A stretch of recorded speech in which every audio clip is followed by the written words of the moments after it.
On n'a pas d'intention de fuir, mais il y a énormément de gens ici. C'est là tout l'intérêt. Toi, moi, n'importe qui. Personne ne frappe aussi fort que la vie. Bonjour et bienvenue dans cette première émission du Tri-Podcast, l'émission pilote du podcast. On est ici pour parler ciné entre passionnés de ciné avec Pierre. Bonjour Pierre. Bonjour Thibaut. Et Victor. Salut. Vous allez bien? Ça très bien. Très bien. Donc comme je l'ai dit, on est ici pour parler ciné, on se prend pas la tête, on aime bien ça, donc on aime bien en parler avec autrui et entre nous. C'est un podcast filmé, donc vous pouvez l'écouter en voiture, en faisant la vaisselle ou nous regarder. Au programme, 3 séquences. On va commencer par parler d'un film ancien qui a très bien vieilli. Et en l'occurrence, aujourd'hui, on se concentre sur Les Dents de la Mer, Jaws de son nom original. Ensuite, on parlera de Cruising, un film plus controversé, qui a fait débat à l'époque et qui fait encore un peu débat aujourd'hui. Et enfin, on parlera de Spider-Man Across the Spider-Verse, qui vient de sortir, et qu'on n'a pas tous forcément aimé autour de la table. J'ai passé l'âge de ces conneries. Et du coup, on va commencer avec Les Dents de la Mer. Avant d'en parler, petit extrait.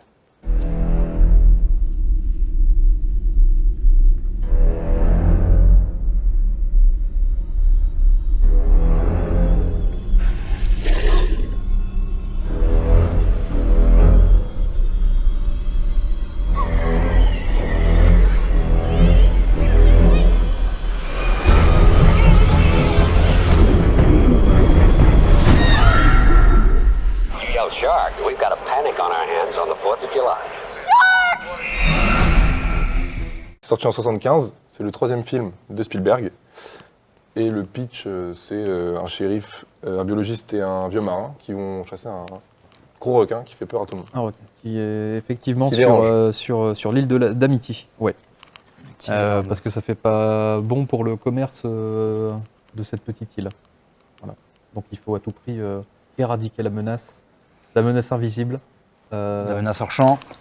La menace, on n'a pas tout le requin qui est fabriqué. Je pense, on peut commencer par là, ça a bien vieilli aussi grâce au fait qu'on ne voit pas tant le requin, parce qu'il est quand même très mal fait, pour être honnête.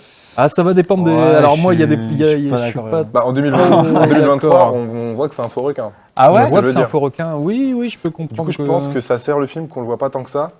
Sinon, on pourrait se dire, ah ouais, il a pris cher le film, en effet, tu vois. Alors, il faut savoir qu'en fait, le film, à la base, le requin devait être vu beaucoup. Il devait avoir plus de temps à l'écran. Et il y a eu tellement de problèmes techniques quand ils ont fait des essais du requin dans de l'eau salée. Parce qu'en fait, à la base, le requin, il a été testé avec de l'eau normale, quoi. Ouais. Donc, ça ne rongeait pas les circuits, le requin fonctionnait parfaitement. Et le premier jour de tournage en mer, parce qu'il faut savoir qu'il y a d'abord eu toute la partie sur Terre, donc ça, c'est la première moitié du film, qui s'est relativement très bien passée. Et en fait, la partie en mer, ça a vraiment été une catastrophe pour toute l'équipe. Surtout pour Spielberg, qui est parti en dépression nerveuse et qui a failli quitter le tournage à plusieurs reprises et ne voulait plus revenir sur le plateau. Parce que donc du coup, dès ce premier jour en mer, les problèmes ont commencé avec le requin qui ne fonctionnait jamais. Donc il a fallu trouver des subterfuges pour qu'on devine la présence du requin, mais sans le voir. Et donc c'est là que les barils jaunes interviennent dans le film. Et je trouve que cet accident, on peut appeler ça un accident heureux en fait. Non, mais gros film. Moi, je sais que c'est un film, à chaque fois que je le vois, j'ai dû le voir pas tant que ça, hein, Les Dents de la Mer, mais 3-4 fois. À chaque fois, je me dis, putain, c'est vraiment intéressant. En fait, j'ai l'impression que les films, encore aujourd'hui, ont les codes qu'a installé Spielberg à ce moment-là. Mais en même temps, Spielberg, il n'a pas fait ça tout seul. C'est des codes qui étaient installés par Hitchcock et tout ça. Donc, mais je trouve que dans ce film, ça pue le cinéma, en fait. Tout a une explication de pourquoi est-ce qu'il zoome. C'est Rafik Djoumi qui en fait une très bonne analyse du moment où le personnage principal, j'ai plus son nom. Roy Scheider. Roy Scheider, il voit la menace arriver et en fait, il y a une superbe séquence où il y a des zoom-in, il y a des... je sais plus comment on appelle ça, quand on voit 2 images à l'écran. Une double bonnette. Une double bonnette que Lumet, il aime bien aussi faire. Ouais. Et dans celui-là, il le fait aussi, dans cette séquence-là. Et en fait, tout est sujet à interprétation. Et du coup, il arrive à créer la panique. Et regarder un film comme ça en 2023, du coup, qui est sorti en quelle année? 75. Franchement, et de se dire, putain, c'est toujours aussi pertinent. C'est quand même assez rare de nos jours, quoi. Après, si, il y a plein de films, mais celui-là, il mérite son succès, il mérite qu'on l'ait dans les Simpsons, dans toutes les séries où on en parle, on le cite pas mal. c'est obvious, c'est normal, quoi. Moi, pour ma part, il fait partie de ces films que je classe dans la catégorie papier à musique. C'est-à-dire, à partir c'est du clair. moment où tu mets le papier dans la machine qui va faire tourner ça déroule tout seul. Enfin, il n'y a aucun temps mort. Toutes les séquences s'enchaînent d'une manière limpide, je trouve. Ouais, c'est tu clair. peux isoler n'importe quelle séquence du film et cette séquence, elle a un début, un milieu, une fin. Il y a des enjeux. T'as pas l'air d'accord, Victor? Non, si, je suis en train de réfléchir à ce qui ne fonctionnerait peut-être plus aujourd'hui, en fait, dans le film. Bah, le requin. Bah, et même encore, moi, il me choque pas parce que tu sais, Moi non plus. il est vraiment, c'est quoi, il est représentatif aussi de l'époque, de comment est-ce qu'on faisait les monstres à ce moment-là. Et comme il n'y a pas cette idée de 3D, enfin, c'est animatronics, du coup, bah, tout est dans le réel puisque ça fait partie de la Ouais, il est pellicule. Tu authentique. vois ce que je veux Ouais, dire? c'est du battu. Et ça, ça n'a pas de prix aujourd'hui. C'est super dur à faire ça aujourd'hui. Tu parles d'un requin, bah, je vois The Meg avec Jason Statham. J'aime beaucoup les films de requins et j'avoue que The Meg et The Meg 2. Ouais. Faut savoir que The Meg, tu vois, c'était un projet qui était déjà annoncé en 2004 ou 2005. Meg? Ouais. Et qui à la base, il devait être réalisé par Yann de Bont, le mec qui a fait Speed, Ouais. et qui est aussi le directeur photo de Piège de cristal, Ouais, de John ouais. McTiernan. Et finalement, le projet, bah, il a laissé tomber et le projet, il a moisi là comme ça dans les studios pendant au moins 10 ans avant qu'il trouve la star qui allait incarner le rôle principal. Il y a beaucoup de films de requins depuis des années, tous les 3 ans, Énormément. une bande-annonce où Ouais, ils sont en vacances, il y a un bien requin sûr. qui arrive, tout le monde crie. Mais il n'y en a aucun qui reste autant que les Dents de la Mer, du coup. Pourquoi il Ouais. est aussi ancré dans le truc en film de requins et pourquoi personne n'a fait mieux malgré que visuellement on puisse faire plus impressionnant avec des plus gros requins, avec plus de sang. Ça marche Bah, moins je bien. pense que bah, déjà à l'époque, le film il a été plagié, notamment par des productions italiennes, avec des films un peu douteux, qui pareil s'estampillaient carrément comme étant la suite directe des Dents de la Mer, alors que pas du tout, donc c'était des affiches mensongères. Ok. Et avec des requins encore, enfin un requin animatronique qui fait plus faux que nature. Et en même temps, t'adores. Mais là pour le regarder coup, ça, si tu quoi. veux voir un faux requin animatronique, tu te mates un cruel Jaws et puis là tu vas comprendre ta douleur. Ah, j'ai hâte, je vais la regarder après. À quoi ça Tu peux ressemble? faire de loin le requin du premier Dent de la Mer. Quoi. Il suffit Ok. déjà aussi de comparer de regarder les autres Dents de la Mer. Il y en a eu 4 en tout, hein, donc. Le deuxième, je trouve qu'il démérite pas, même si plus au fil des ans, Mhm. plus je le vois, et moins j'arrive à le supporter, parce que ça va plutôt se centrer sur une bande de jeunes qui font que crier pendant 1 heure, tu vois, la deuxième partie du film. C'est insupportable. C'est un slasher, quoi, plus qu'un C'est film plus, sur ça l'horreur. ressemble plus à un slasher, ouais. Ouais. Il y a énormément de redites sur les mises à mort, etc. Enfin, il n'y a pas la surprise que le premier va créer, quoi, en cachant son requin Ouais. pendant 1 heure.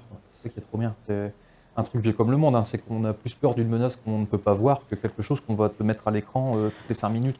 On vous le citera pas, mais quand même un petit peu, Jacques Tourneur La Féline, c'est un peu cette histoire-là aussi. C'était, je sais pas si tu vois ce que c'est, Jacques Tourneur Je La vois pas. Féline. Bah, je sais plus, je crois que c'est un film des années 30. Jacques Tourneur, du coup, le réalisateur, il doit faire un film avec des hommes-chats. Le problème, c'est que les hommes-chats, ils ressemblent à rien. Ils ressemblent à rien. Et apparemment, du coup, la solution, c'était de dire, OK, on les filme pas. On les laisse hors champ et la menace, elle viendra hors champ avec des griffures, des machins, des subterfuges qui te font comprendre qu'il y a une menace, mais jamais on va te montrer en mouvement, ce serait ridicule à l'époque. Et le film, encore une fois, un peu comme Les Dents de la Mer, bah, il a très bien vieilli, puisque tu montres pas les ficelles, bah ouais, forcément, le film fonctionne. Et ce que je me dis aussi qui fonctionne bien, c'est les rapports entre les personnages. C'est pas un simple slasher, Les Dents de la Mer. C'est Non, loin de là. on parle d'autre chose, on parle de vacanciers, on parle de... Enfin, j'imagine que tu as peut-être des choses à nous dire là-dessus. Ouais, bien sûr. Mais en fait, je trouve que le film, il va surtout briller dans sa deuxième partie. C'est-à-dire que s'il n'y a pas la deuxième partie en mer, pour moi, le film ne marche pas. En fait. Et du coup, c'est justement pendant cette deuxième partie où les 3 protagonistes qui vont se retrouver sur le bateau, bah, t'apprends à mieux les connaître. Et en fait, tu te rends compte qu'ils incarnent une idéologie de l'Amérique différente. Et du coup, ce qui fait que tu as 3 personnalités. T'as quoi? T'as le marin, du coup? T'as le marin, donc du coup, bah, lui qui représente un peu les vieilles valeurs, donc il est Ouais. incarné par Robert Shaw, donc lui c'est un vieil acteur de la vieille école, tu vois, enfin il a tourné dans des films depuis les années 60, 70, notamment dans un film qui s'appelle Les Pirates du métro, Ok. de Joseph Sargent, le réalisateur des Dents de la Mer 4. Comme quoi, la boucle est bouclée. Je sais pas si j'ai le Et voir. Joseph Sargent, en fait, Pas il a jusqu'au donc Les Pirates du Métro, film qui a inspiré Quentin Tarantino pour Reservoir Dogs, donc notamment pour les noms, en fait, Monsieur White, Monsieur Blonde. Il y a déjà ça dans ce film que je recommande. Comment aux- tu aux m'as dit qu'il auditeurs. s'appelait? Je vais le noter. Les Pirates du Métro. Pirates du métro. Pirates C'est du Métro. Taking of Pelham 1, 2, 3 en anglais, qui a eu bénéficié d'un remake de Tony Scott avec Denzel Washington et John Travolta, qui est moyen, très très moyen, on va dire. Ok. Donc il y a lui, il y a le biologiste. Le biologiste, ouais, incarné par Richard Dreyfuss, donc. Ah oui, c'est vrai.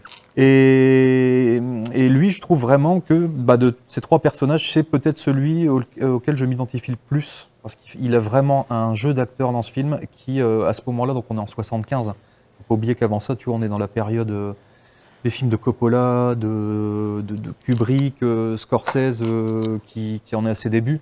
Et on quitte l'ancien Hollywood pour arriver dans le nouvel Hollywood grâce à des acteurs, notamment comme Richard Dreyfuss, qui vont insuffler à leur personnage une espèce de vérité. Ouais, c'est ça. T'as pas l'impression que le mec il est en train de jouer t'as pas l'impression qu'il récite son texte en fait. Parce que c'est quoi son archétype déjà au biologiste qu'il y a sur ce bateau à la fin? Son archétype.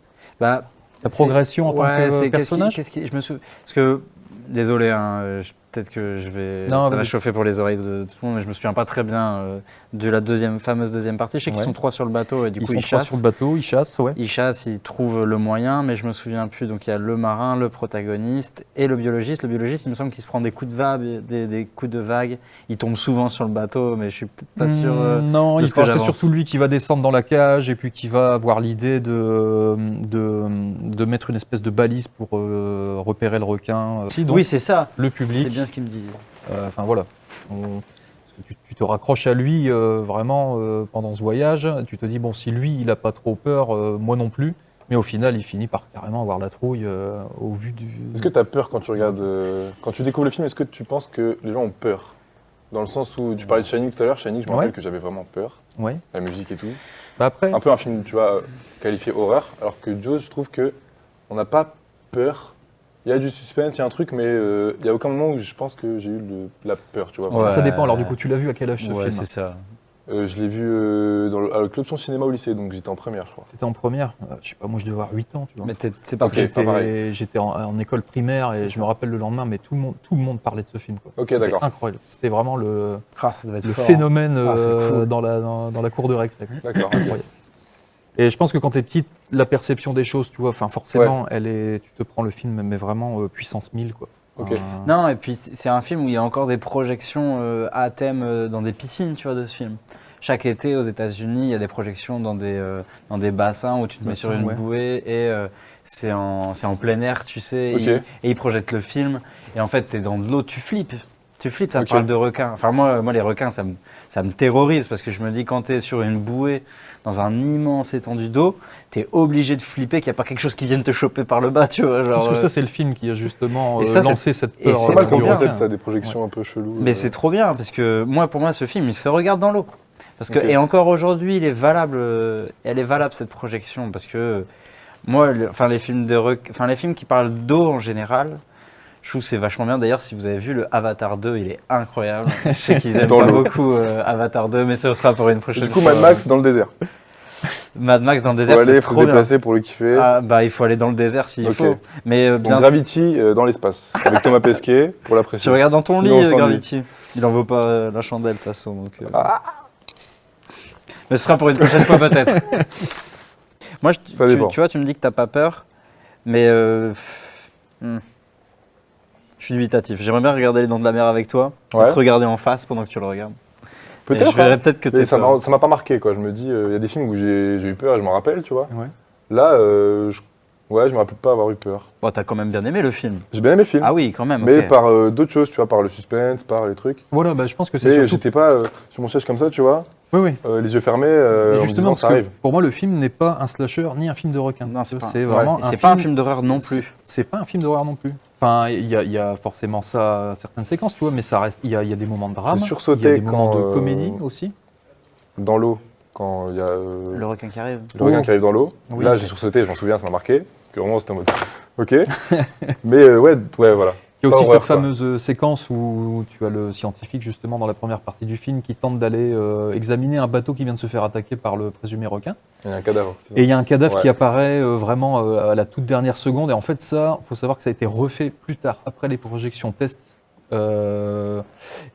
Spielberg en fait voulait encore saisir le public parce que tout le reste ça avait fonctionné. Le public criait quand il fallait, rigolait quand il fallait. Et il a trouvé qu'à ce moment-là, il fallait un jumpscare supplémentaire. Et donc, il a tourné ça dans une piscine. Je crois même que c'est la piscine, sa piscine ou celle de la monteuse, si je dis pas de bêtises. Enfin Ok. bref, ça a été tourné J'avais dans déjà une entendu cette piscine, histoire, ouais. cet effet. Ouais, ouais. Voilà. Je trouve Il ça marche. incroyable. De Il mémoire, il marche marche. encore, ouais. Il Ouais, saisit. tu ressens même pas le. Bah, c'est un vrai faiseur, quoi. Il a une idée en tête, il se dit bon, bah, il y a ça qui ne fonctionne pas, il y a possibilité de le faire quelque part, j'en suis sûr. Oui. On trouvera une valeur de plan, on trouvera quelque chose pour saisir. Et tu vois, c'est encore ces films qui se disent ah putain, faut toujours faire plus, tu sais, faut toujours aller se dire ah, mais le film, il y a encore des choses à apporter pour qu'il soit parfait. Je perds un peu ce sentiment quand Ouais. je vais au cinéma aujourd'hui. C'est vrai qu'on a tendance à. Enfin, moi, quand je vois des erreurs au cinéma, je me dis ah, ça, c'est sûr, ils le savaient que ça fonctionnait pas à 100%. Pourquoi est-ce qu'ils ont décidé de le garder et pas de trouver une autre manière? Et des fois, je sens un peu de fainéantise. Après, C'est que ouais, la pression des prods aussi, où il faut sortir le film à telle date. Et puis c'est deux ça, époques ouais. de cinéma différentes de toute manière, donc on peut pas peut-être vraiment que dans le comparer. contexte, j'étais pas là, mais vu que c'est son troisième film, il est peut-être pas. C'est son Très, deuxième très exactement, attendu. son Deuxième deuxième. Ouais, le premier Après en fait Duel. c'est Duel, mais Duel qui est un téléfilm en fait, D'accord, ok. qui ensuite a été revu par les producteurs parce que le téléfilm a eu un succès à la télévision et donc ils ont donné de l'argent à Spielberg pour qu'il tourne des minutes supplémentaires Ok. afin que ça puisse sortir au cinéma. Mais à la base c'est un projet télévisuel. Et du coup, est-ce qu'il y a une grosse pression sur Spielberg à ce moment-là, ou il n'est pas encore vraiment dans le paysage Alors le truc c'est que les deux producteurs qui produisent Les Dents de la Mer, leur nom va me revenir après. J'affiche là, Sinon tu l'affiches. technologie. En fait, n'avaient pas trop d'idées sur qui allait réaliser Les Dents de la Mer. Mais en fait, ils se sont souvenus vraiment à la toute fin de leur réflexion qu'un cinéaste tout jeune avait tourné pour eux, là, il n'y a pas très longtemps. Donc, le premier film de Spielberg qui s'appelle Sugarland Express. Donc, il y a un road movie avec une espèce d'épopée à la Bonnie and Clyde, quoi. Et donc, ils ont vu que, par son jeune âge, il arrivait à obtenir des plans incroyables, diriger une équipe technique. Enfin voilà, grosse performance de Spielberg. Quand les producteurs voient ça, ils disent bon, bah, c'est forcément lui qu'il faut engager pour Les Dents de la Mer. Ok. Mais donc Spielberg, à cette époque-là, il a 29 ans quand il fait Les Dents de la Mer. Et je pense que c'est son dernier film en mer. Il me semble que ça a été une expérience super traumatisante pour lui. De toute façon, Si bien que maintenant tu lui parles encore de ce film, il va forcément te dire que tourner sur de l'eau, c'est Ouais, pas j'en ai très, pas c'est en pas très tête. conseillé, quoi. c'est jamais conseillé de faire un film. Non. Moi, je connais un Et réalisateur, il me dit il y a C'est ça qui est fou. Il y a deux règles au cinéma. Quand tu fais ton premier film, tu filmes pas avec des enfants et tu filmes pas sur l'eau, tu vois. C'est ces deux règles, il me dit. Et je lui dis à chaque fois, ok, je sais que si jamais je dois faire un film, il faut pas que je prenne des enfants et il faut pas que j'aille dans l'eau, quoi. Mais non, mais c'est vrai, hein, l'eau, mais ça complique tout aussi. Hein, ça complique tout. Techniquement, en plus, à l'époque, on n'est pas sur les Ouais. mêmes unités de tournage C'est ça. qu'aujourd'hui. Puis on tourne en pellicule. Et enfin, compliqué quand même, hein, Ouais, ouais. compliqué. Hein. il y a beaucoup et forcément, tu vois, tu as des problèmes, tu as du remous, tu as les vagues, tu as des bateaux qui passent dans le champ, la lumière qui n'est plus la même entre deux prises. Et en fait, la plupart du temps, quand ils partaient tourner en mer, ils revenaient des fois avec 0 secondes de minute utile, voire 40 secondes grand maximum, quoi. Ok. Et donc un tournage qui coûtait 2,5 millions à la base a été revu à 12 millions. Parce oui. que du coup, comme le requin marchait pas, il a fallu attendre, tout simplement.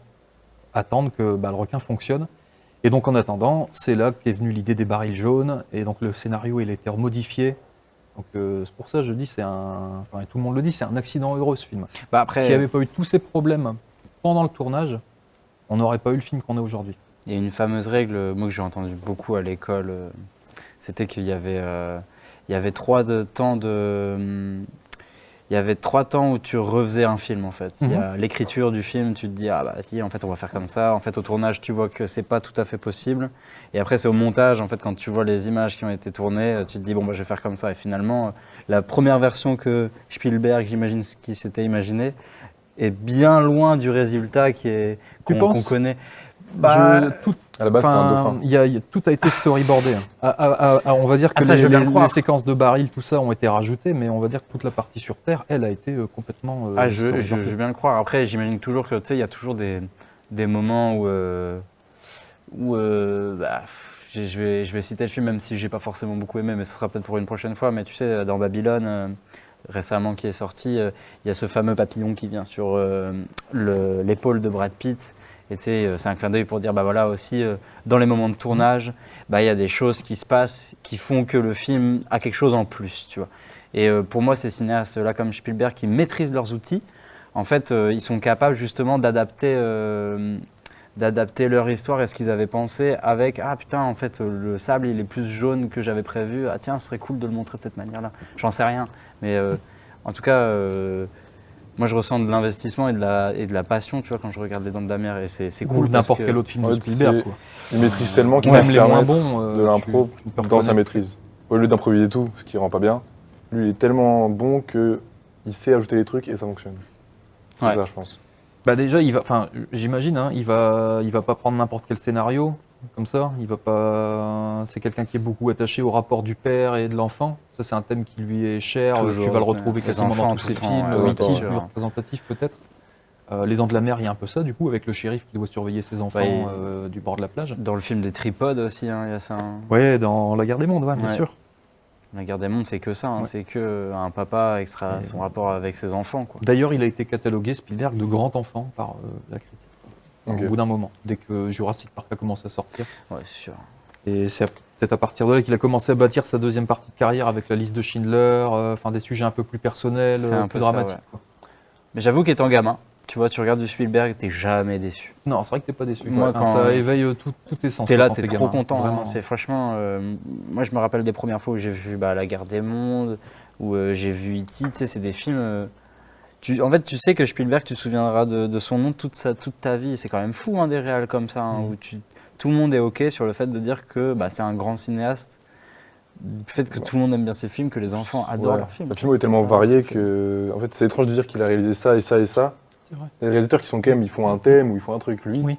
il passe de ça à E.T. à Ready Player Du One. bon gros géant. à- Mais Il peut faire, tu vois. il a pas des copains Minority aussi, Report. Spielberg. Il me semble que il connaissait du monde aussi de base, Spielberg. Ouais, Il en faisait fait, de base, Spielberg, il avait déjà des connexions par rapport au studio d'Universal, en fait. Ouais, c'est C'est-à-dire ça, que même hein. avant de commencer son premier film, il a fait de la télé, donc il a réalisé un épisode de Columbo et d'autres épisodes de séries télé avant de se lancer dans Duel.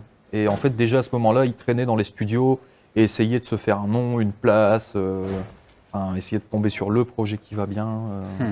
On pourra parler de Spielberg dans une autre émission. Bien sûr. Il y a des choses à dire. Eh oui. Et sinon, regardez The Fableman, c'est à peu près le début de sa vie si vous voulez une amorce. Je vous À peu propose près. d'enchaîner sinon sur Cruising Cruising. de William Friedkin. C'est parti pour le cuir. Houston, on a un problème.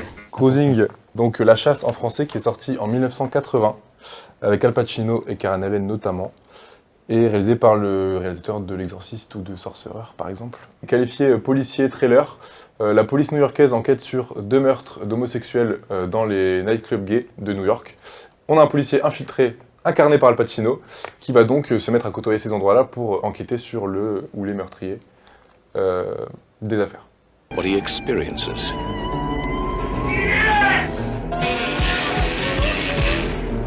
What he discovers will change his life forever.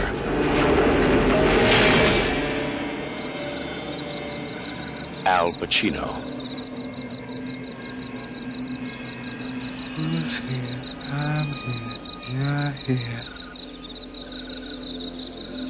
Cruising. Je commence. Si vous voulez, peut-être, parce que vous avez regardé le film On l'a regardé Exactement. pour Moi, l'émission. j'aimerais enfin en parler parce que je l'ai regardé Donc, si- ce matin. Toi, hier soir. J'allais hier soir, je l'ai ouais. payé parce que je ne le trouvais pas en streaming légal, évidemment. Nul. Donc j'ai dû le payer à minuit et demi. Putain, Donc tu il est payes frais. tes films, toi. Il est Oh là là, comment- On investit dans ce qu'il faut. Non, t'as bien raison. t'as Je l'ai eu raison. en HD, du coup. Alors déjà, Cruising, j'aimerais dire que... Bah, moi, je l'ai vu ce matin, c'est tout frais. C'est tout frais, je l'ai vu ce matin. J'ai pas vu beaucoup de films de William Friedkin. J'ai vu L'Exorciste 2 fois, mais il y a longtemps, je me rappelle pas très bien. J'avoue que se réveiller avec un film qui a pour thème le BDSM, Bon, c'est une expérience que je pense que chacun devrait expérimenter, hein, je dirais. Toi, tu l'as vu, du coup, tu Je disais... l'ai vu dans la nuit, là. J'ai commencé à minuit. Je me suis endormi avec ça, du coup. C'était c'est une bonne période pour C'est regarder un un film, film de BDSM. je vous invite à le regarder avant de nous écouter parler si vous êtes curieux. Ouais, parce qu'on va Qui, certainement spoiler.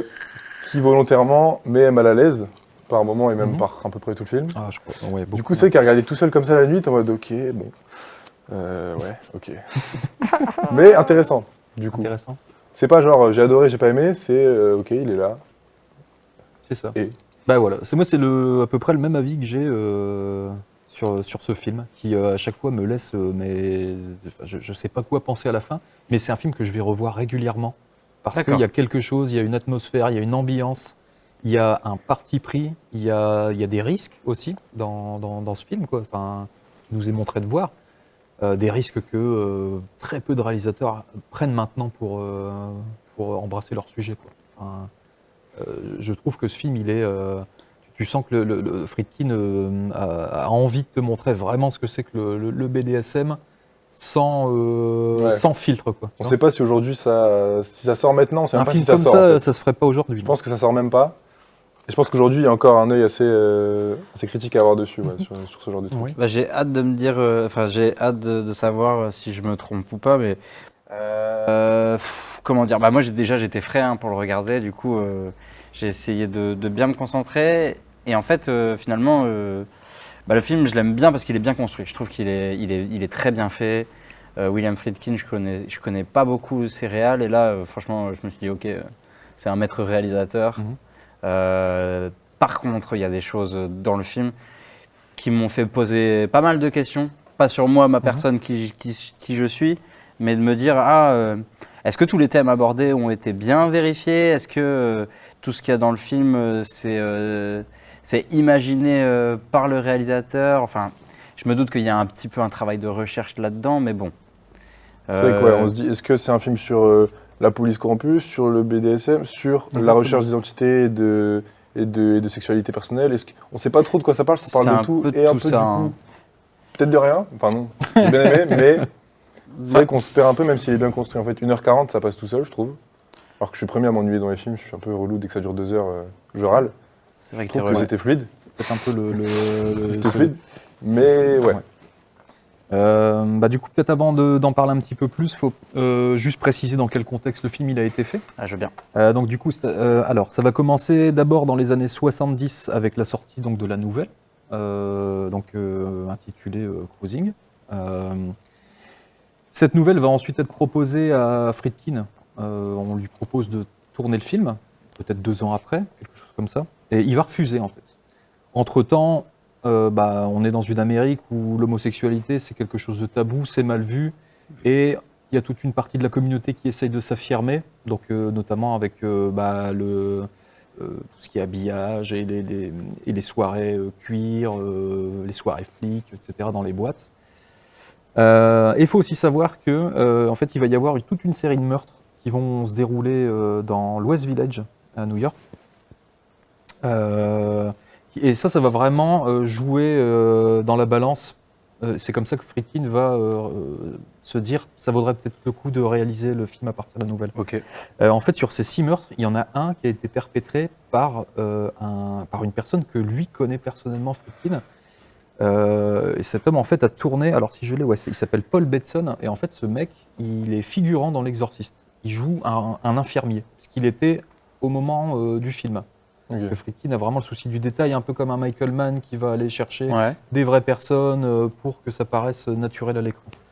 Et quand il a su que Paul Bateson était responsable d'un des meurtres, du coup, il est parti le voir en prison et lui a fait une interview de lui, en lui demandant si également il était l'auteur des autres meurtres. Donc ça n'a jamais été vérifié, apparemment. Il a juste écopé pour le meurtre d'une seule personne, qui est un critique pour le magazine Variety. Et donc à partir de là, il va se dire, ce mec-là, je l'ai déjà rencontré, il a commis un meurtre, j'ai côtoyé le mal, parce qu'il faut savoir que Friedkin, c'est le mal avant tout dans son cinéma. C'est comment le mal, il va se transmettre de personne en personne. Enfin, c'est vraiment le mal sous toutes ses formes. Tu regardes L'Exorciste, tu regardes même French Connection, tu regardes Sorcerer.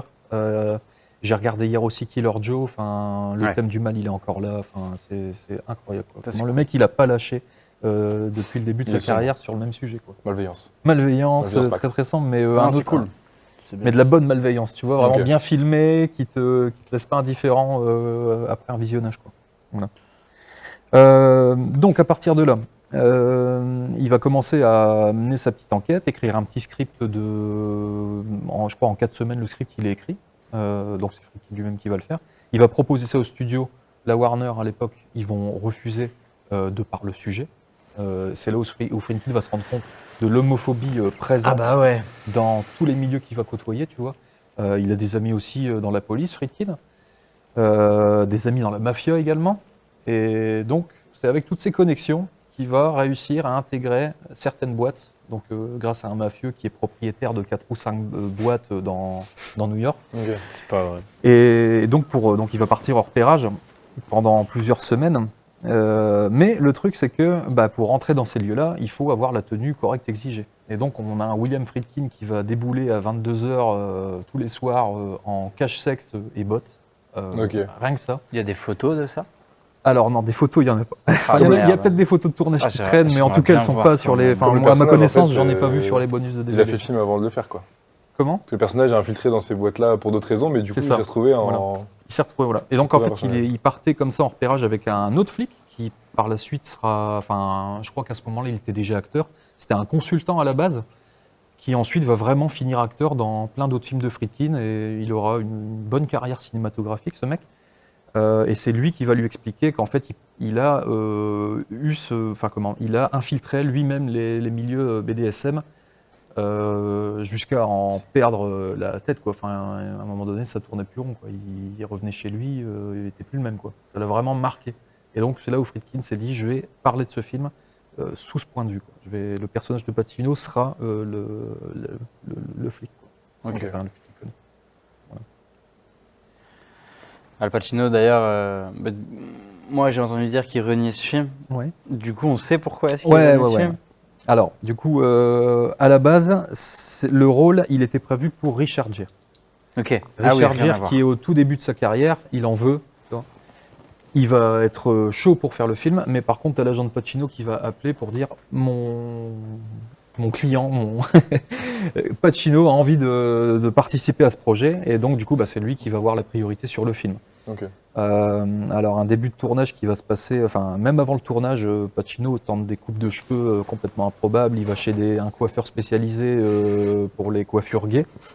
Il va revenir avec une coiffure, des cheveux coupés très très courts, ce qui va déplaire à William Friedkin, donc du coup ils vont devoir mettre le tournage en pause pour attendre que les cheveux redeviennent à leur taille normale, enfin une taille convenable pour le film. S'il y a des acteurs qui nous écoutent, ils peuvent utiliser cette technique du coup, si jamais Enfin, si, ils avec veulent ça, avoir quoi. des vacances avant le tournage.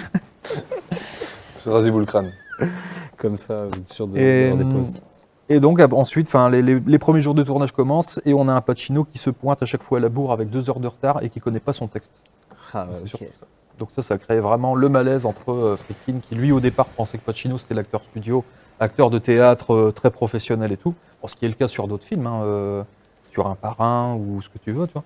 Mais par contre là, vraiment la rencontre, ça a été Ça allait c'est pas, assez bizarre. Quoi. La Ça team, n'allait elle passe pas, La justement. team, elle n'est pas trop passée et tu ressens un peu ce malaise dans le film. Enfin, j'ai l'impression que vous pouvez me contredire si jamais, mais j'ai l'impression que le personnage de Pacino a du mal à trouver sa place. Ouais, c'est ce que j'allais te dire. En fait, Il des a du fois, mal à trouver sa Des fois, place. j'ai l'impression partout où qu'il il ne sait va, pas quoi. qu'il est dans le film. Ouais, Tu sais, c'est ça. il y a une séquence, mais moi j'ai un peu rigolé ce matin, du coup, très tôt. Il y a un moment, il y a un interrogatoire qui est fait, puisqu'il y a un premier suspect qui a été trouvé par l'équipe des policiers, et il y a un interrogatoire qui se veut...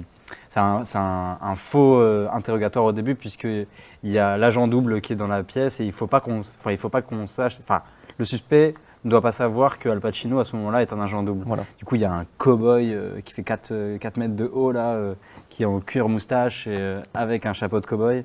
Et il met une tarte à Al Pacino et Al Pacino. repart. Il repart, le cow-boy, et Al Pacino, il est par terre et il fait putain, je suis dans quel film là déjà Et ça m'a Ouais, c'est vrai que ouais. tué de Alors, rire. Quoi. ça peut paraître anecdotique, cette scène, tu dis qu'est-ce qu'elle vient faire là? En fait, il faut savoir que ça a vraiment été fait, c'était une des méthodes de la police avant pour interroger un suspect qui voulait pas parler, en fait. C'est pas C'est-à-dire, vrai. si, C'est-à-dire, tu faisais débarquer quelqu'un dans une tenue mais complètement improbable, le mec te met une mandale, il repart, Putain, et comme ça, quand le gars est devant la cour et qu'il doit s'exprimer, tu vois, devant la cour, il va forcément ressortir ce truc, quoi. Et forcément, les gens vont le prendre pour un fou en disant, mais Ouais. qu'est-ce que tu nous racontes là? non mais Le mec Amérique. déguisé en Casimir qui a mis une torgnole et après j'ai dit n'importe quoi. Ouais, c'est que cette séquence, j'ai pas compris. Enfin, je l'ai. Bon. Voilà. Bah, J'ai pas cherché à expliquer, quoi, mais je me suis dit, ça fait d'accord, elle partie est là. du cinéma vérité de Friedkin, tu vois. Enfin, vraiment des éléments. Mais tu sais, c'est implanté enfin, c'est d'une vraiment- manière Oui. où tu sais, t'es en plein dans la fiction parce que il dépeint quand même un milieu qui est très sombre. Le film est, moi je l'ai vu en super bonne qualité, je l'ai vu en Blu-ray. Ouais, pareil. C'était vraiment un bon visionnage pour moi Le film, aussi. il est très joli.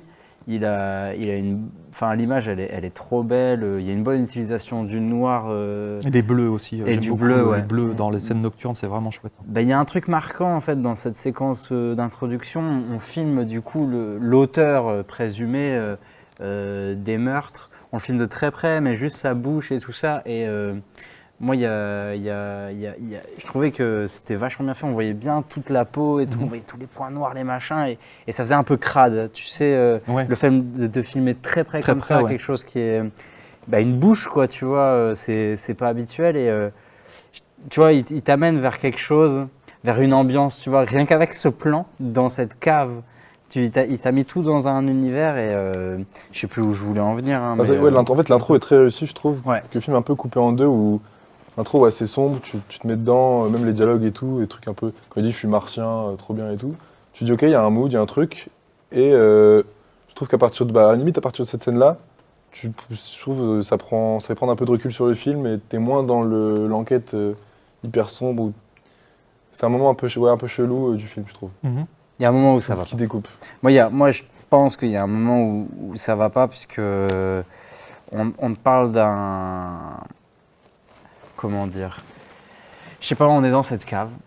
On dépeint un milieu où il y a des symboles nazis quand même à un moment donné, je vois dans cette cave et tout, et en même temps on filme j'allais dire des culs, mais on filme des postérieurs à tout bout de champ, on dit regardez, c'est sale, regardez, c'est pas sain ce qui se passe ici et tout ça, et ça je l'ai vraiment ressenti comme maladroit. Après, forcément, tu vois le film et tu changes un peu d'avis. Ouais. Mais je comprends qu'il ait pu choquer le film au début, parce que mais à l'époque, il a dû être controversé. Ouais. de fou, Ah, bien hein. sûr. Ouais. En fait, faut savoir que le film, il a été déjà controversé. Enfin, personne ne voulait que le film se fasse. Ah bah, quand ça les... m'étonne pas. En fait, tu as des pages de script qui ont leaké dans les communautés gays, quoi, et lesbiens.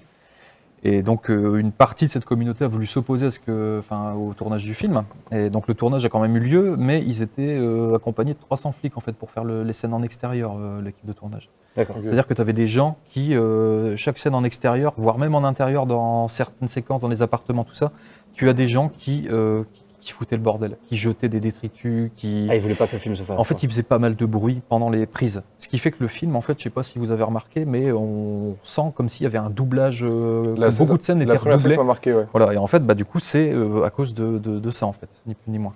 J'ai pas. Ah ouais, ça m'a dérangé direct. Le premier dialogue où Ouais. ça s'entend très clairement que c'est doublé en fait. Ouais, ça Et vu s'entend. qu'on hein. voit pas sa tête, c'est C'est ça. bon, c'est pas si grave, mais ouais. Et du coup, je pense que ce problème comme ça au tournage va donner l'idée à Friedkin au montage de jouer là-dessus justement. C'est pour ça, et je pense qu'à mon avis, c'est à ce moment-là, parce qu'il ne savait pas encore ce qu'il avait dans les mains. Et enfin, je pense que c'est peut-être, il fait partie de ces films, moi, dans sa carrière, que je trouve, on va dire, c'est un accident presque heureux. Tu vois, le film, il n'est pas parfait de bout en bout, mais il y a quand même quelque chose qui en ressort. Surtout grâce à la magie du montage, je trouve, parce qu'il va vraiment y avoir une étape entre l'écriture, au tournage, ça va pas se passer de la même manière que ce qui a été écrit, c'est ce qu'on disait avant, pour Les Dents de la Mer, et pareil sauf que pour Les Dents de la Mer, je pense que Spielberg, il savait déjà bien ce qu'il allait faire. Voilà. Non, mais en tout cas, je pense Alors que, que là, chaque film, Friedkin, c'est vraiment, comme ça. c'est ouais. Mais et là, il y a peut-être quelque chose à voir. Ok. Moi, je savais pas qu'il y avait tout ce contexte-là de fabrication du film. Ouais. J'avoue, je m'étais pas imaginé qu'il y avait autant. Je c'est peux- Pour revenir à ce que tu disais, on sent que il veut dénoncer des trucs, mais en vrai, on sait pas vraiment quoi et comment, tu vois. Au début, peut-être on se dit corruption de la police, et après il dit que en fait c'est sûrement des faux policiers, donc en fait il dénonce plus la police. Et après, tu sais, il y a un truc où on sait pas vraiment ce qu'il veut mettre en image et ce qu'il veut pas mettre en image, et je trouve ça un peu bizarre. Moi, je trouve ça vraiment couillu, excusez-moi l'expression, mais faut imaginer le contexte, tu vois, t'as des milliers de personnes dans les rues qui veulent pas que ton film il se fasse. T'as 300 policiers qui sont là pour dresser un barrage et veiller aux opérations, tu vois, au bon déroulement des opérations. Et puis t'as Friedkin qui est là, qui va te faire un film plutôt sulfureux, tu vois, en parlant en toile de fond le BDSM, hein, c'est vrai que c'est pas le sujet principal du film, hein, on traque un serial killer dans ce milieu-là, mais ça aurait pu être dans un autre milieu. Ouais, mais c'est ce qui fait que le film et le film aujourd'hui, The Cruising, je pense qu'on en parle pour ce thème-là, pas pour sa partie policière du film. Ça m'étonnerait en tout cas. Même si les flics sont assez mal vus dans le film, quoi. Ouais. Tu les sens impuissants face à l'enquête. Ils trouvent pas, ils savent pas c'est qui au début du film, et on te le dit tout de suite. Après la découverte du premier cadavre dans le fleuve, là, on va tout de suite dans dans une morgue qui, pour la petite anecdote, est une vraie morgue. Il a eu les autorisations de tourner dans une vraie morgue pour le film. Chose qui était super rare à l'époque, hein, mais comme il avait un ami flic qui avait des connexions, etc., il a réussi à pouvoir tourner là-dedans. Dans cette scène de la morgue, tu apprends que ils n'ont pas aucune preuve à part un bras coupé, et puis tu sens qu'ils n'ont pas plus envie de poursuivre l'enquête plus que ça, quoi. Il me semble qu'il y a ce plan sur affaire en cours, mais t'inquiète, on ça. va pas la résoudre, tu vois. Il brûle, je crois d'ailleurs. Ils mettent le corps, ils disent il n'y a pas de trace d'homicide, il n'y a pas de main, du coup, c'est bon. Et on a aussi le personnage de Paul Sorvino, il me semble. Donc c'est celui qui joue Paulie dans Sorvino. Les Affranchis. Ouais. Et donc lui, qui a plutôt un rôle de père de substitution aux yeux d'Al Pacino, alors qu'en fait il a juste un an de plus que lui sur le tournage, quoi. Ça c'est super rigolo. Et lui, pareil, il a eu comme directive d'avoir un jeu, mais vraiment, Friedkin lui a demandé d'être triste en permanence à chaque fois qu'il délivrait ses répliques. Et c'est vrai que tu le sens, mais vraiment lessivé de son métier. Tu sens le mec qui a déjà tout vu, tout entendu. Tu peux pas le lui faire, quoi. Ouais, c'est vrai. Il se fait peut-être un peu marcher un peu trop facilement sur les pieds. Tu sais, quand il y a ce fameux rendez-vous avec le politicien qui doit pas perdre sa place, et du coup, ils ont une entrevue à deux. Non, mais cette fois-ci, vous merdez pas, tu vois. Ok, je merderai pas, tu vois. Genre. C'était des grandes ficelles, tu vois. Pendant le film, je me disais, bon, ok, peut-être qu'il est autre part. Et du coup, moi, je l'ai vraiment pris. J'ai vraiment pris ce film en tant qu'un film d'enquête sur le thème du milieu BDSM, et c'est ça qui fait que le film est le film. Et voilà. Mais c'est vrai qu'il est très triste, ce commissaire-là. Il est blasé, même la scène où il dit, où Al Pacino il dit, moi j'ai pas fait cette enquête pour faire chier les homos, et l'autre il lui dit, c'est pas de leur faute, c'est pas de la tienne, mais c'est le métier. Il se passe toujours des trucs tristes comme ça, et on sent que il y en a marre, quoi. L'enquête à la fin. Même à la fin, il découvre. Elle n'est pas vraiment résolue, mais il s'en fout, quoi. Il y a un modèle, on enchaîne. On l'a pas, ok, écoute, on l'a pas, tu vois. Mais alors, qu'est-ce qui se passe à la fin de ce film? Moi, j'ai pas tout compris. Je suis un peu naïf. Des fois, je quitte un film, il y a le générique, je m'attends à ce qu'on m'explique. Ça fait un peu partie de ces films où Friedkin ne savait pas trop ce qu'il avait entre les mains. Il savait pas comment trop finir son film, et c'est au montage qu'il l'a terminé, tu vois. Et il y a quand même un petit... Il y a un petit indice. C'est pas totalement vrai, parce que pendant le tournage, est-ce que vous avez remarqué, par exemple, que les silhouettes du tueur, la silhouette change à chaque fois, c'est jamais le même tueur qu'on suit. Et par exemple, la victime du premier meurtre, en fait, tu le retrouves après. En fait, toutes les victimes des meurtres portent à un moment donné la combinaison du tueur.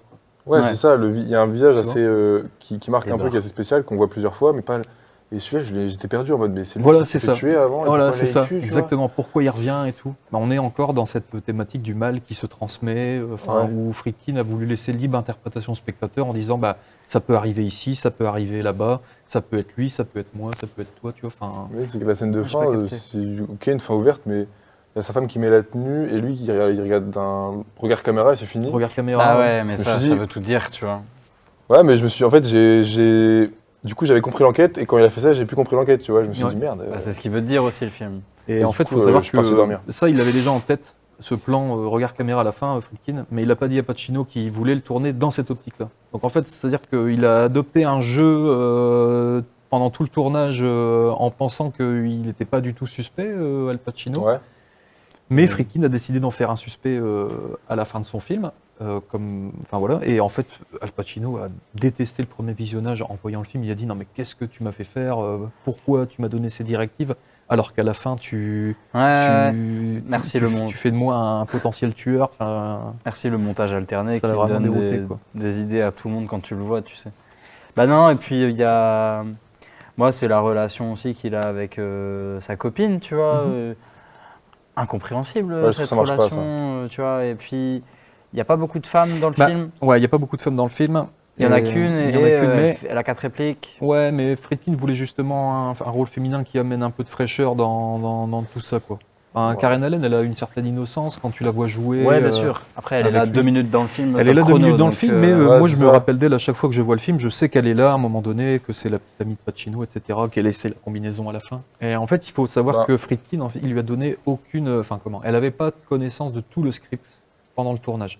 C'est-à-dire qu'il y a des éléments qu'il a volontairement cachés à Karen Allen pour pas qu'elle sache sur quel pied danser avec les scènes de Pacino. C'est un entre peu elle et la Pacino. même chose qu'Al Pacino. Tu as l'impression que les deux acteurs, enfin elle et Al Pacino, du coup, ils jouent pas dans le film. En fait, ils sont dans un autre film, tu sais, comme si à certains Ouais. moments. Elle aussi, j'ai l'impression qu'à un moment, elle se dit bah, qu'est-ce que je fous dans ce C'est film vrai, il y a tu sais, un décalage qui se fait. Tu sais, elles disent ouais, on se voit plus, ouais, on se voit plus. Allez, au revoir, hein. Au revoir, Ouais, on est c'est plus vrai. ensemble.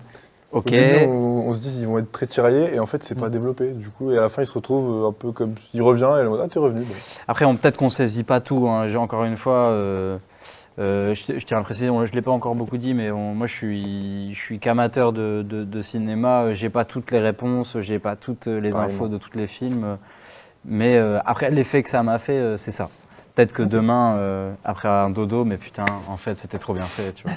Je change beaucoup d'avis. Et en tu général. parlais du jeu d'Al Pacino qui sait pas où il est. En fait, naïvement, je me suis dit que en fait il jouait très bien et que du coup il jouait le mec perdu dans l'enquête parce que il sait pas vraiment s'il veut devenir détective parce qu'en fait c'est quand même il fait des trucs pas cool. À la fois chez lui avec sa copine il est perdu et à la fois il est perdu quand il est dans ces milieux-là. Et du coup je me suis dit l'acteur là il est perdu, c'est pas ce qu'il fait, mais ça marche bien parce que le personnage non plus ne sait pas ce qu'il Bah fait. voilà, finalement, moi je me dis que Je ça, me suis dit c'est ça peut-être qui qu'il joue fait que- super bien et du coup il t'a eu, tu vois. Ou alors il joue pas très bien. Si, bah, c'est Al Pacino Et, quand même. C'est Ouais, que c'est Al Pacino après, c'est Al c'est Pacino. ce qui sauve un peu aussi la mise du film. Hein. Mhm. Moi, je vais pas Ouais, mentir. Hein. Le film, Al Pacino, heureusement qu'il est là, hein, parce que il arrive à te mettre des dynamiques rien que dans ses gestes, dans sa façon tu sais, sa posture. À un moment, je pense qu'il prend le trombinoscope que son Oui, vers commissaire la fin, lui- ouais. Et paf, tu vois, il a une démarche il sait très bien où est-ce qu'il va, même avec le peu d'infos qu'il a. Donc ça, c'est très fort et ça, c'est cool de le voir à l'écran. Parce que du coup, il ramène un peu de vie, des fois où il y a des dialogues un peu... C'est très binaire hein, quand même, des fois, les dialogues. Et, Oui, ça, parce c'est que un- je pense c'est que un ça peu veut chiant, surtout hein. aller à l'essentiel. Et puis après, c'est écrit par Friedkin. Et Friedkin, il est plus reconnu comme réalisateur que comme scénariste. Ouais. Mais ça, moi, franchement, ça reste un truc très intéressant que j'ai vu. Il y a des trucs que j'adhère pas du tout. Il y a des plans qui suggèrent que Al Pacino il se pose la question sur sa sexualité. Mhm. On se trompe de thème, tu vois. Ah, moi je trouve que ça sert quand même. Hein, On se trompe de thème. je Tu trouves que ça sert quand Je trouve même que ça sert quand même le propos du film. Ouais, tu vois, cet inspecteur qui, au fur et à mesure de son enquête, redécouvre son identité sexuelle quelque part. Ouais. Et qui, quand il repart voir sa femme, il peut pas s'empêcher d'essayer d'affirmer sa masculinité au lit. Mais il y a quelque etc., chose tu vois, de... qui crée vraiment quelque chose de malaisant. Tu sais, ces milieux-là, ne les fréquentez pas trop parce qu'à la fin, vous vous poserez des questions. Tu vois, je sais, c'est un peu... ça tire pas vers le haut, ces milieux-là. Je veux dire... je sais pas.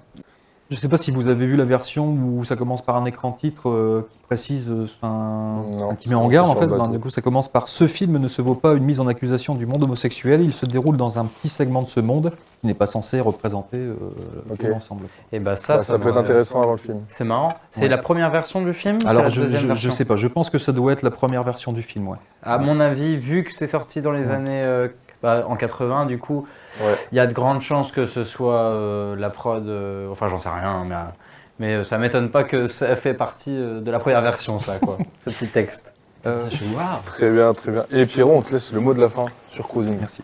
Alors, du coup, donc après le tournage, il y a une projection qui est faite chez le président de la commission de censure à l'époque, donc Richard Effner et sa femme, donc. Donc, à la base, le deal, c'est que le film soit classé R.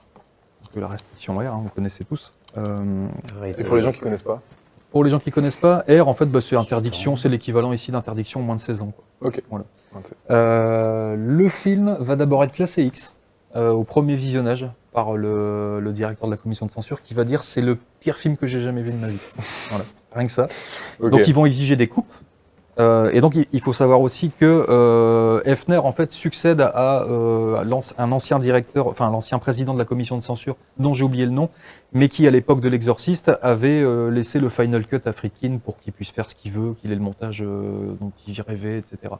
Et donc c'est là où on voit que d'un directeur à un autre, un changement de génération, Changement de changement de tout, ouais, exactement. De mœurs, Enfin, et de voilà, tout les ce mœurs, qui c'est va. surtout ça, quoi. Enfin, voilà. Donc difficile de se débarrasser de ce X. Il va devoir effectuer, donc il va y avoir 50 projections qui vont être faites après ça, et des coupes. D'accord ? Parce qu'en fait, Friedkin, dans la version qu'il leur présente, il y a 40 minutes de pornographie, en fait. D'accord. Parce qu'il s'est pas contenté de filmer exactement ce qu'il voulait pour son... Parce que quitte à être dans des bars SM, autant y aller à fond et puis faire tourner de la pellicule, quoi. Donc en fait, Ok. il a tourné 40 minutes de pure pornographie. Et dans le film, il y en a 0. Et dans le film, il y en a 0. Mais pourquoi, en D'accord. fait ? Il y en a un petit peu quand même. C'est suggéré. hein. Il n'y a pas de visuellement. Non, il y en a J'ai pas. vu de la vaseline sur un bras quand Oui, même. C'est on suggéré, voit ouais. pas, Mais en fait, il faut on savoir voit pas de que ce gag. plus tu vas charger ton film de scènes pas visionnables, plus, tu vas avoir un certain nombre de minutes qui seront exigées à la coupe. Donc tu vas devoir couper ça et ça. Et donc le fait d'intégrer des scènes pornographiques, il sait qu'il va devoir couper ces scènes-là en priorité, ce qui fait que du coup, il va pouvoir laisser d'autres plans, et donc tous les autres plans qu'on voit. Parce que s'il avait présenté de but en blanc le film dans sa version finale, il aurait été obligé de couper tout, en fait. Et donc, du coup, c'est par...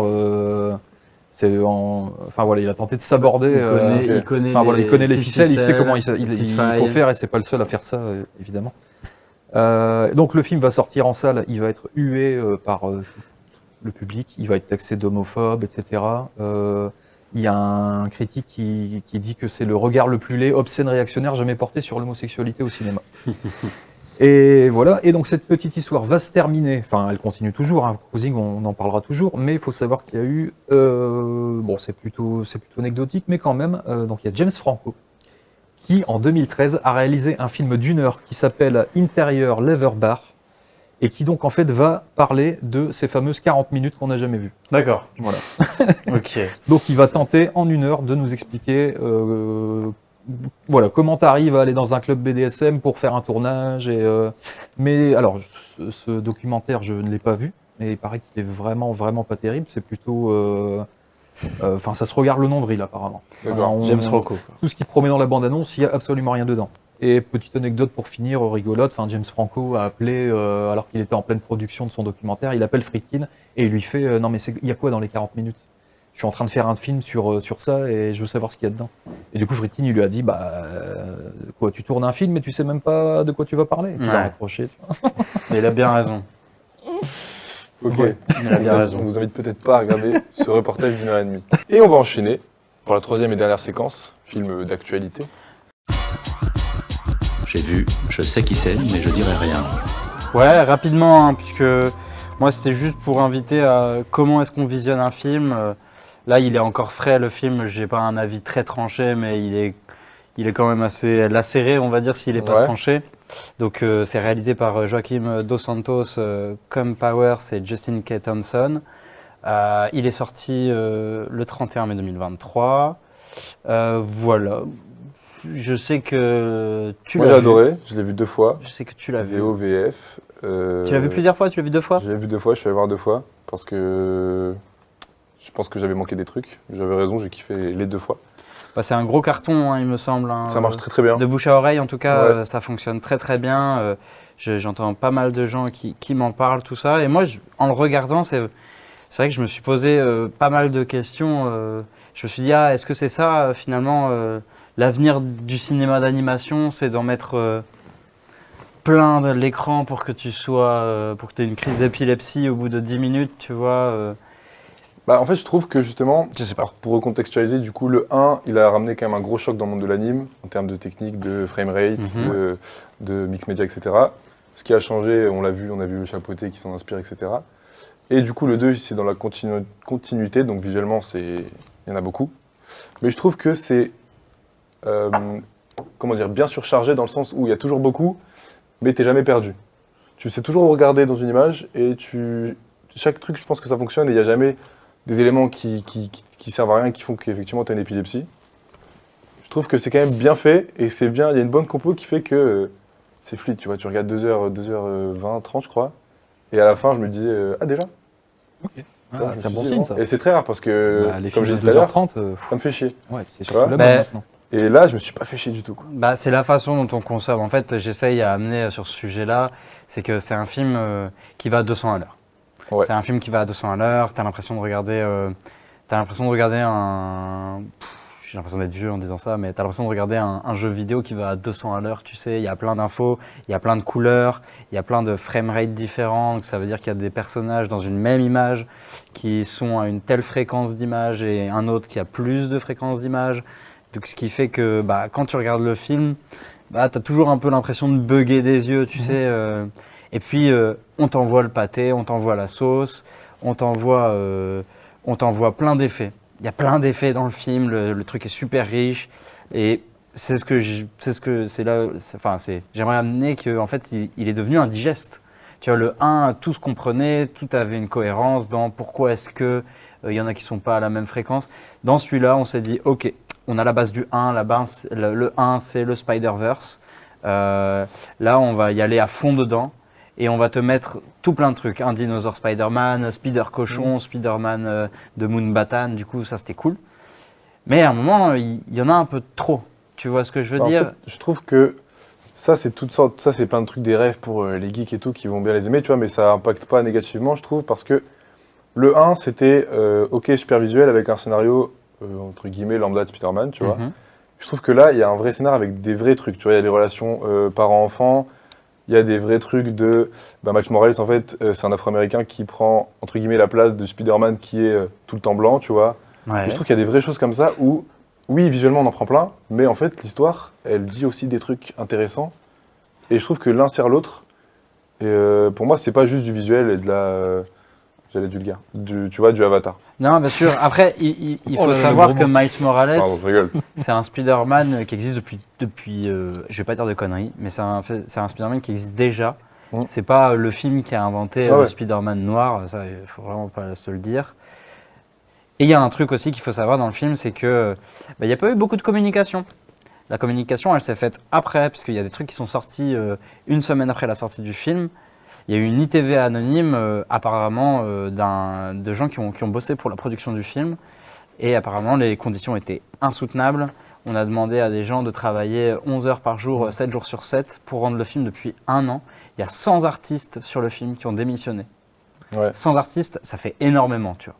Ouais, bah ouais. 100 artistes. Et du coup, tu sens, après avoir eu cette info, tu sens que le film, il a voulu aller super vite et je trouve qu'il se casse la gueule. Tu vois, il y a un moment donné, on arrive, désolé pour les spoils, vous pouvez faire pause si jamais vous n'avez pas envie d'être spoilé, mais ce moment où tu arrives à la citadelle, je reprends la façon qu'ils ont d'amener un multivers, donc dans Rick et Morty, ils appellent la citadelle l'endroit où il y a tous les Rick et Morty, tu sais. Ok. Et du coup, cette fameuse citadelle, parce qu'on aime bien prendre un monde pour dire qu'on les a tous rassemblés et tout ça. Et moi, je trouve que ça fonctionne pas parce que c'est le creux du film. Je veux dire, t'es là, t'es dans un univers qui est tout gris, où il y a des routes, où tout le monde voyage comme ça. Je trouve que c'est pas très parlant. Et puis, ça y est, c'est le moment où vous avez vu, c'est le creux du film. Et ben là, on vous en met plein les mirettes pour que vous ayez vu votre Spider-Man préféré et tout ça. Et je trouve qu'il y a beaucoup de fanservice. Il y a beaucoup de choses. Je suis mauvais, hein, mais le film, je l'ai bien aimé.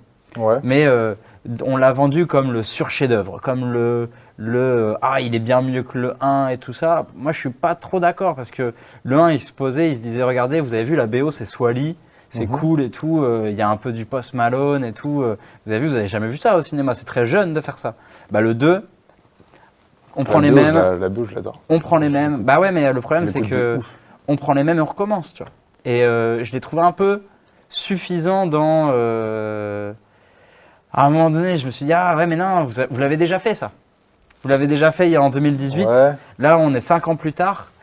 Il faudrait justement essayer de... Surtout que depuis 2018, il s'est passé quoi? Il s'est passé le Covid. tu vois. Et moi, c'est vrai que j'attends maintenant des artistes qui me présentent autre chose, tu vois. On a eu cette période qui a bouleversé un peu le monde de la culture, parce que faut savoir un truc, c'est pendant le Covid, tout a été mis en pause, tu vois. Et ce genre de film, je sais. Après, moi, j'ai pas les détails de production. Moi, je suis encore une fois, je leur dis, hein, je suis personne. Mais Tombe bien, moi non plus. Thibaut. Ça va pas. non, on est tous personnes. Mais je sais pas. Moi, il me reste ce goût amer. Après, il y a cette fin qui te dit, bah voilà, en fait, on fait plus des films, on fait des épisodes de séries. Et ça La fin est frustrante. Et C'est vrai. c'est chiant, tu vois. T'as pas envie vrai. d'aller voir un film pour te dire, ah, je suis pressé d'aller voir le 3, tu vois. Genre, non, C'est vrai. j'ai bien aimé le film. Je suis sorti de la salle, il faut que j'aime bien le film. Il faut pas que la dernière chose que je retienne du film, c'est ah, on est en quelle année? Ah ouais, il sort dans 4 ans, cool. Nous, j'avais été repoussé par rapport à ce que tu disais sur la pression de la prod et tout. Là, c'était un peu trop et ils ont fait un communiqué dans la foulée quasiment. Ils ont dit, ok, ce sera peut-être pas 2024, ce sera sûrement 2025, Ah bah, minimum. c'est sûr. Et puis il y a ce personnage, il y a le personnage de l'anarchiste. Tu vois, Ouais. de Spider-Man anarchiste qui fait de la Spider-Punk. guitare. Ouais, c'est cool, hein. Mais Qui a aussi... Après, ils sont tous issus de comics, ils existent tous. ouais, Donc, non, ça bien sûr. Mais tu vois, quand tu es une production comme Sony Pictures, tu vois, qui fait des films, ils te mettent un personnage qui est anarchiste et qui a tout compris du milieu du capitalisme et tout ça. ouais, ça passe un peu moyen, Ils essayent tu vois, aussi, pour tu moi. vois. Il y a de ça dans la chambre de Gwen, tu vois, des trucs un peu LGBT et tout. Tu dis qu'ils essayent de parler un peu d'autres choses au ciné. Je sais pas. Moi, j'ai Est-ce trouvé que ça. c'est maladroit peut-être? Après, ce que tu disais sur le fanservice, je trouve que ça empiète pas, comme je disais tout à l'heure. Tu vois, par exemple, le Spider-Man 3 avec Tom Holland et tout le truc. Pour Ouais. moi, c'était du fanservice de 2 heures et c'était pas intéressant. Là, je trouve que c'est des rêves de gens qui sont contents de les voir. Tu vois, on voit Donald Glover, on s'en rappelle qu'il était dans Tac Tac et tout. Bah, c'est sympa. On se dit, ah, c'est devenu le proleur, machin. Non, mais c'est clair. Et encore une fois, hein, je Je dis dis pas que pas, le film est méga mauvais, mais je dis que il faut prendre des pincettes aussi sur le fait de ce qu'on vient de voir. Ouais, il y a des trucs qui sont super bien. Ouais, l'homme à trous, il est cool et tout. C'est sympa. Mais bon, il est pas tout rose le film. Et je tiens à le rappeler parce que il y a quand même eu des très bons films Spider-Man. Les Spider-Man de Sam Raimi, moi je suis un grand fan. Hein. Moi j'adore le Peter Parker de Tobey Maguire parce que c'est pour moi c'est lui Spider-Man parce que Spider-Man c'est un loser. Mhm. Spider-Man c'est un loser, c'est pas un gars cool qui écoute de la bonne musique. Non. Ouais. Spider-Man c'est quelqu'un qui tombe par terre parce qu'il sait pas, il avait pas vu le trottoir. Tu vois ce que je veux dire? Pour moi c'est lui Spider-Man et on lui a amené des pouvoirs et ce qui fait qu'il en devient cool. Tu sais, il arrive à s'en servir puisqu'un grand Ouais. pouvoir amène de grandes responsabilités et du coup c'est ses choix qui lui font être cool. Et là moi je retrouve moins ce côté loser, ce côté cool. Après il l'est un peu parce qu'il est en retard, il doit amener un gâteau, il n'arrive jamais à ce qu'il doit faire et tout. Donc Ouais. oui, on peut pas Il y a dire le truc qu'il soit de cool. décevoir non ses plus. parents, etc. Mais ce truc-là. ouais, moi le gros problème que j'aurais à donner, mais sinon le film, je lui mets j'ai bien aimé hein, quand même. Moi je me suis pas fait chier du tout. Hein, Ouais. tu vois. J'ai bien aimé, mais c'est vrai qu'il y a des petits i qui me font dire à tous les gens, ouais c'est un chef-d'œuvre, c'est un chef-d'œuvre. Non, tu peux Ok. pas, tu peux pas J'ai trop dire peut-être ça. été biaisé parce que je suis allé voir avec des potes, j'ai des potes dans l'animation, etc. Du coup, j'ai plus été touché par le visuel, je pense, Ouais. que toi, peut-être que t'es moins dit, ah, c'est ok, artistiquement, c'est incroyable, tu vois. Moi, ça m'a marqué vraiment, je me disais, chaque scène, tout est utile et tout est beau, tu vois. Il y a un truc qui m'a marqué, c'est un chant contre chant où elle parle avec son père, Gwen, tu vois. Et en fonction de la discussion qui avance, l'arrière-plan, il est de couleurs différentes, de Ouais. textures différentes, tu vois. Ouais, non, ça Je me c'est dis, ah ouais, à chaque fois, en fait, la couleur, elle reflète ce qui se passe dans la discussion et tout. Et je trouvais qu'il y avait des trucs où, à la fois, l'image est surchargée et à la fois, elle est utile. Ah, c'est marrant Tu parce vois. que moi, ce moment-là, tu vois, Ouais. j'ai fait putain, on a compris quoi. Ouais, bah, ouais. On a Ça prend compris. par la main un peu. Bah, et puis. T'es juste complètement con. Non, mais c'est des fois, je me dis, oui, ok, c'est malin. Après, il n'y a pas de. Tout le monde peut regarder un film. Attention à ces films qui te demandent d'avoir un niveau d'attention de 10 secondes maximum. Parce que toutes les 10 secondes dans le film, tu sais, on t'en remet une couche, on t'en remet une couche, on t'en remet une couche. Et du coup, le film va à 2000 à l'heure. À un moment donné, tu te stops net parce que tu arrives dans cette fameuse citadelle avec tous les Spider-Man. Et tu souffles et tu as l'impression que tu vas tomber malade pendant le film. Tu vois. Enfin, moi, Ok. au cinéma, je l'ai vu comme ça. Peut-être que Ouais. sur mon écran dans mon salon, tu vois, le fait que j'étais au premier rang. Ah oui, non, d'accord. J'étais au ok. premier rang du cinéma. Oui, bon. Du coup, ça explique. N'allez pas au premier rang des cinémas. Il faut toujours être au milieu d'une salle de ciné. C'est un petit Ouais, tip premier pour les rang, gens qui t'es font cinéma. vénère. Ah bah, il n'y avait plus de place Ok. dans la salle. Du coup, bon, bah, on va se mettre devant. Ah, tu Ouais, vois, on va le voir un peu derrière, tu vois. ouais, mais c'est pour ça il faut Ouais, que je t'as le tout voie pris une un peu, deuxième là. fois. Mais tu vois, j'avais l'impression d'être dans Orange Mécanique, tu sais, on me met plein d'images comme ça. Et du coup, j'ai dit, oh là là. Que je me Ouais. dis, c'est peut-être pas ton cas, mais je pense que vu que c'est de l'animation et que c'est super-héros, il y a peut-être des gens de, tu vois, 40 ans qui sont en mode, oh non, c'est pour les petits, je vais pas le voir. Et je trouve ça dommage parce que, bon, alors du coup, pas tant d'accord, mais je trouve que ça se regarde en vrai, tu vois. Mhm. Même, je sais pas, mes parents, peut-être qu'ils aimeraient bien, tu vois, j'en sais rien. Ah, je sais pas. Je trouve que ça va au-delà d'un dessin animé pour les petits, tu vois, où, Je trouve que c'est oui, il y a trop- toujours une seconde lecture de dessin animé, mais là, je trouve que c'est pas un film de super-héros en vrai, il n'y a pas tant de Spider-Manisme. C'est Je sais un. pas si tu vois ce que je veux dire. Si, Tu sais, il je n'y vois a un pas peu. une heure où il utilise des toiles et il se bat contre des gens. Ouais, tu vois. c'est ça. C'est pas tant. C'est un le bel propos. objet. C'est un bel objet de regarder. On a essayé de conceptualiser un film où c'est complètement barge en fait. C'est complètement barge. On mixe tout ce qu'on sait faire technologiquement au niveau de l'animation. On ne sait pas où est-ce qu'on va. On expérimente aussi à travers les films comme ça. D'ailleurs, je trouve ça fou que ce soit Spider-Man qui soit l'expérimentation de tous ces effets visuels qu'il y a dans le film, tu vois. Mais je trouve pas que ça apporte ce que le film avait besoin. Tu vois ce que je veux dire? C'est que je trouve ça pas tout le temps subtil et tout le temps qu'on soit obligé de le voir à l'écran. Tu sais, il y a un moment donné, il y a des effets tout le temps. Et le film passe pas. Le film passe pas. Il y a des moments où le film passe pas. Il faudrait que je le reverrai. Et à l'épisode 7 de ce podcast, je reparlerai. Je dirais, j'ai changé d'avis. J'ai changé d'avis sur ouais, Spider-Man Across the Spider-Verse. Et si par exemple vous deviez lui donner une note sur 20? Je donne rarement des notes. Ouais, je sais, mais il va falloir. On est Sans sur barème un comme podcast ça, au cinéma. c'est Hein. dur. Tu mets combien? Sur 20? Sur 20, ouais. Sur 20, allez. Sur 40. Tu mets combien sur le Sur 40? 2, hein, si tu veux, mais. Non, moi j'ai vraiment bien aimé. Après la discussion, je relativise, tu vois, mais sur 20 en sortie de séance, tu vois, je mettais 16-17. Là. Ok, ouais. Parce que vraiment à la fin du film, et c'est rare, tu vois, où je suis assis sur mon siège comme ça en mode, ok, j'ai kiffé. Genre, Ouais, c'est marrant. ok. Et en fait, pour l'anecdote, je savais même pas qu'il y en avait 3. Parce que je me renseigne pas avant de voir des films, j'ai envie d'aller dans la salle comme ça.